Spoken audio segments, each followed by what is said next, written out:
بسم اللہ الرحمن الرحیم۔ میرے چینل کو سبسکرائب ضرور کیجیے گا۔ اما عائشہ رضی اللہ عنہا فرماتی ہیں، ایک دن حضور صلی اللہ علیہ وسلم گھر آئے، میں نے دیکھا آج آپ بہت خوش ہیں۔ آپ صلی اللہ علیہ وسلم جلدی میں کوئی چیز اٹھا کے جانے لگے، میں نے راستہ روک لیا کہ میں نے نہیں جانے دینا۔ حضور نے کہا، عائشہ میرا کوئی انتظار کر رہا ہے۔ اما عائشہ نے کہا، حضور صلی اللہ علیہ وسلم لوگ تو آئے ہی رہتے ہیں، میری بھی بات سن لیں۔ حضور صلی اللہ علیہ وسلم نے فرمایا، اچھا بتاؤ کیا بات ہے؟ تو اما عائشہ نے بتایا کہ مجھے میرے والد نے کہا تھا جس دن حضور کو خوش دیکھو تو میری اور اپنی بخشش کی دعا کروانا۔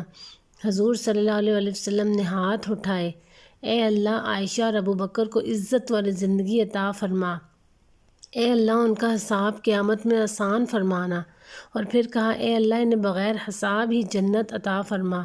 حضور صلی اللہ علیہ وسلم دعا مانگ چکے تو پوچھا، عائشہ خوش ہو گئی ہو؟ جی حضور ہو گئی ہوں۔ حضور صلی اللہ علیہ وسلم اٹھ کے جانے لگے تو واپس لوٹ آئے اور کہا، عائشہ میری دعا سن کے رو رہی ہو؟ مجھے قسم ہے اللہ کی ذات کی، میں اپنے ہر امتی کے لیے یہی دعا دن میں 2 مرتبہ مانگتا ہوں۔ سبحان اللہ، سبحان اللہ۔